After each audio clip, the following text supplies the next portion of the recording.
From what I understand, you love Turtles more than Star Wars and Lord of the Rings. I do. You know, here's the thing. I do. I was never a huge Star Wars geek. I missed that almost entirely.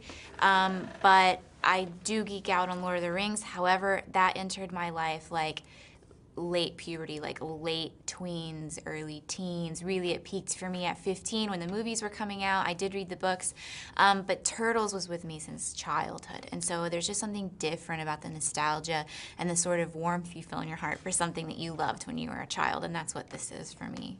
Is that what Michelangelo was for you too? Yeah, he was my first crush, Michelangelo.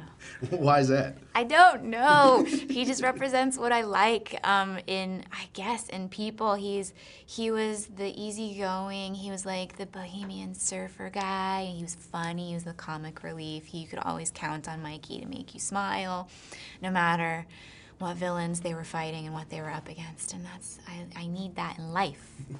Beautiful girls always talk about how they want a guy who's funny. Yeah. And then after that, they're like, oh yeah, then we'll just take the good looks, but funny's first. Both works for me, if I could have it both. Talk to me about, because like I said, I only got a chance to see the trailer, so talk to me about, your character and about the movie.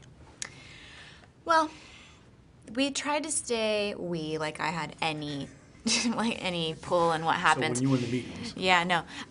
They tried to stay really close to the original material in a lot of ways, but because it is a new live-action version and we're bringing it into 2014, there are some elements that are slightly different, but they really want to make the fan base happy. So it is, you're going to see a lot of things that you're familiar with. April is a reporter of sorts. She's more of an aspiring journalist. She hopes to be taken seriously.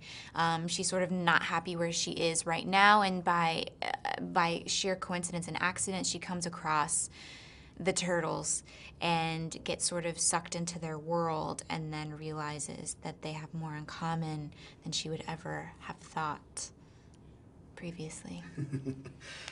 This is like your first family-friendly movie. Yeah, I mean, I guess, why? Because Transformers is more of like a teenage plus? Yeah, a little more action. My wife actually gave me this question. She wondered if it was because of motherhood that you ended up changing. Well, I mean, I wanted to do this movie because I was a fan as a kid, obviously, but also I wanted to do it because I anticipate that my sons will be like, my mom is April O'Neil. And I'm sure that won't happen because no matter what I do for work, I'm still always just their mom, and I'm never gonna be cool. But I hope that, like, maybe when they're 25, they'll look back and be like, that was pretty rad. Because if my dad had been in Point Break, I would be like, that's amazing. Especially if he was Johnny Utah. Exactly. That would have been cool. And I know that that Michael Bay produced this one as well. Yeah.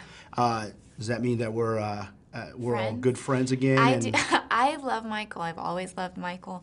And he was especially good to me in the process of making this movie, and I had a really good experience of him. So I think we're besties now. Yeah.